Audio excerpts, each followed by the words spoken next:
2026 में मार्केट की current conditions तो आप देख ही रहे होंगे, कभी वॉलेटिलिटी तो कभी गिरावट। ऐसे में सवाल आता है कि मार्केट गिर रहा है, करे क्या? और अनसर्टेन मार्केट्स में अपने पोर्टफोलियो के लिए स्ट्रैटेजी कैसे सोचनी चाहिए, इस वीडियो में हम आपको समझाएंगे कि मार्केट गिरता क्यों है, ऐसे टाइम पर इन्वेस्टर्स कैसे रिएक्ट करते हैं और एक जनरल फ्रेमवर्क जिससे आप अपने डिसीजंस को बेटर इवैल्यूएट कर सकते हो। ये कोई फिक्स्ड स्ट्रैटेजी या रिकमेंडेशन नहीं है, बल्कि एक अप्रोच है जो आपको अनसर्टेन मार्केट्स में सोचने में मदद करेगा। मान लीजिए आज आपने अपना पोर्टफोलियो ओपन किया और सब कुछ रेड दिख रहा है, एसआईपी चल रही है, पैसे जा रहे हैं, लेकिन रिटर्न्स नेगेटिव लग रहे हैं और दिमाग में एक ही सवाल घूम रहा है, मार्केट इतना गिर गया, क्या मुझे एसआईपी बंद कर देनी चाहिए? सबसे पहले एक बेसिक बात, मार्केट का गिरना कोई भी अनयूजुअल चीज नहीं है। ये इक्विटी इन्वेस्टिंग का एक नेचुरल फेज होता है। मार्केट शॉर्ट टर्म में ऊपर नीचे होता रहता है और इसी वॉलेटिलिटी के साथ लॉन्ग टर्म ग्रोथ का पोटेंशियल आता है। अब कुछ कॉमन रीजंस के साथ समझते हैं कि मार्केट गिरता क्यों है। सबसे पहला रीजन, इंटरेस्ट रेट चेंजेस। जब सेंट्रल बैंक्स इंटरेस्ट रेट्स बढ़ाती है, कंपनीज के लिए लोन पर पैसा लेना महंगा हो जाता है। इससे उनके प्रॉफिट्स पर प्रेशर आ सकता है और आगे चलकर वैल्यूएशंस पर भी इंपैक्ट पड़ता है। दूसरा रीजन है global events, geopolitical tensions, global slowdown या बड़े इकोनॉमीज में चेंजेस। ये सब मार्केट्स को इंपैक्ट कर सकते हैं क्योंकि आज के टाइम में इकोनॉमीज इंटरकनेक्टेड है।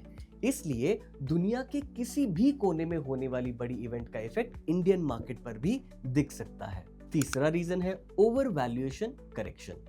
कभी कभी मार्केट तेजी से ऊपर बढ़ने लगता है और प्राइसेस धीरे धीरे अपने एक्चुअल वैल्यू से ऊपर चले जाते हैं। ऐसे में वैल्यूएशंस को एडजस्ट करने के लिए मार्केट में करेक्शन देखने को मिलती है। हिस्टोरिकली आपको इसके कई एग्जांपल्स मिल जाएंगे। अक्टूबर 2024 से जनवरी 2025 के बीच में निफ्टी 50 अप्रोक्सीमेटली 11.6% तक गिरा था। वहीं पर नवंबर 2021 से जून 2022 के बीच में निफ्टी 50 ने अप्रोक्सीमेटली 10.7% की करेक्शन दी थी। इसका मतलब करेक्शंस होते आए हैं और होते भी रहेंगे, लेकिन हर बार मार्केट ने रिकवर भी किया है।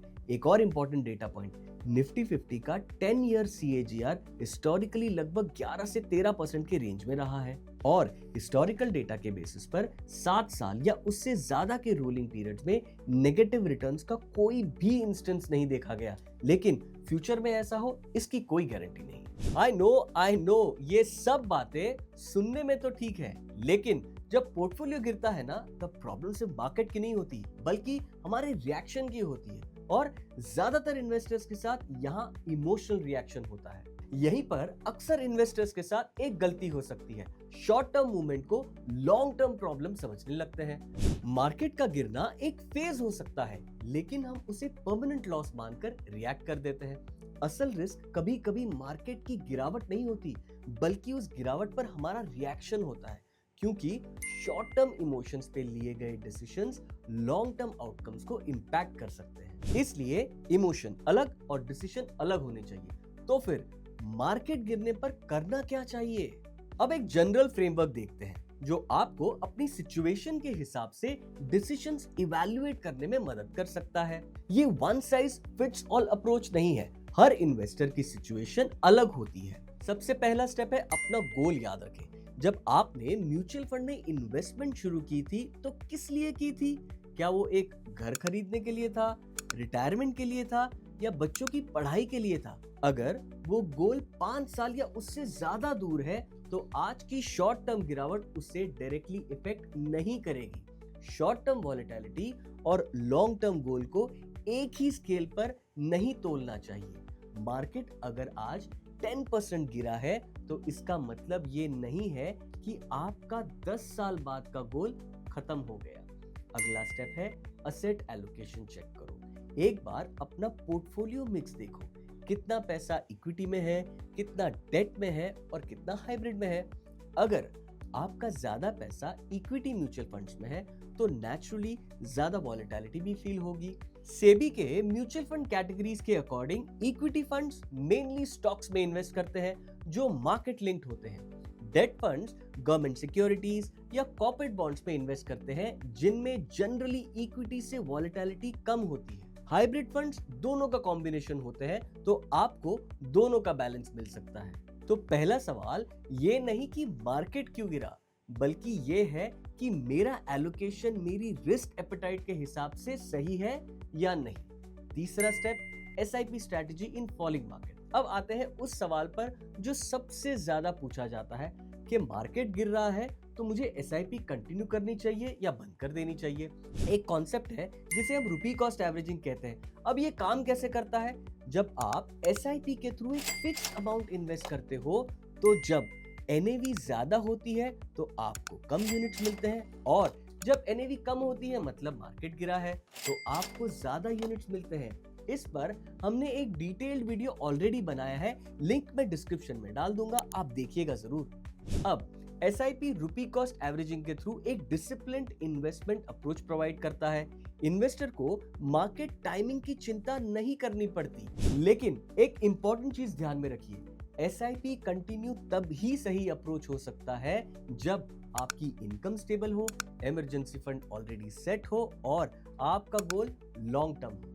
अगर इनकम में अनसर्टेनिटी या आपको पैसों की जरूरत जल्द पड़ने वाली है तो अपनी सिचुएशन के हिसाब से डिसाइड करना चाहिए। अगला, पोर्टफोलियो रिव्यू वर्सेस रिएक्शन में फर्क समझना बहुत इंपॉर्टेंट है। रिव्यू करना और रिएक्ट करना ये दोनों अलग चीजें हैं। रिव्यू मतलब अपने फंड का ऑब्जेक्टिव चेक करना, देखना कि फंड अपनी कैटेगरी में कंसिस्टेंट रहा है या नहीं, और अपना गोल और टाइम होराइजन चेक करना। शॉर्ट टर्म न्यूज या सोशल मीडिया पे जो दिखे उस पर बेस्ड इन्वेस्टमेंट डिसीजंस लेना रिस्की हो सकता है। आखिरी स्टेप, लिक्विडिटी और इमरजेंसी प्लानिंग। एक और चीज जो काफी जरूरी है वो है शॉर्ट टर्म जरूरत और लॉन्ग टर्म इन्वेस्टमेंट को अलग रखना। अगर 6 महीने का इमरजेंसी फंड नहीं बना हुआ है तो मार्केट गिरावट में फोर्स्ड रिडिम्पशन करना पड़ सकता है, और फोर्स्ड रिडिम्पशन में अक्सर लॉस पे ही पैसा निकालना पड़ता है। इसलिए पहले इमरजेंसी फंड बनाओ, फिर लॉन्ग टर्म इन्वेस्टमेंट करो। अब देखते हैं कुछ common mistakes to avoid while investing in uncertain market conditions. सबसे पहली गलती, short term thinking with long term investments. अगर आपका गोल 10 साल का है और आप 10 दिन की गिरावट से डिसीजंस ले रहे हो तो ये एक मिसमैच है। दूसरी गलती, हर्ड मेंटालिटी। दूसरे अपना पैसा निकाल रहे हैं तो मैं भी अपना पैसा निकाल लेता हूं। ये डिसीजंस काफी बार कॉस्टली हो सकता है। तीसरी गलती, सोशल मीडिया या व्हाट्सएप फॉरवर्ड्स के बेसिस पर डिसीजंस लेना। सिर्फ वेरीफाइड सोर्सेस यानी कि अपने फाइनेंशियल एडवाइजर या एएमएफआई या सेबी की ऑफिशियल इंफॉर्मेशन पर ही भरोसा करो। चौथी गलती, पोर्टफोलियो रोज चेक करना। शॉर्ट टर्म फ्लक्चुएशन से एंजाइटी बढ़ती है, इसलिए क्वार्टरली या सेमी एनुअल रिव्यू ज्यादा प्रैक्टिकल हो सकता है। पांचवी गलती, रैंडम फंड स्विचिंग। एक फंड गिरा तो दूसरे में शिफ्ट कर लिया, वो भी बिना सोचे। ये अक्सर कोई फायदा नहीं देता। रुपी कॉस्ट एवरेजिंग के लिए लॉन्ग टर्म इन्वेस्टेड रहना बहुत इंपॉर्टेंट है। मार्केट का गिरना अनयूजुअल नहीं है, ये इक्विटी इन्वेस्टिंग का एक हिस्सा है। बस एक स्ट्रक्चर्ड अप्रोच होनी चाहिए।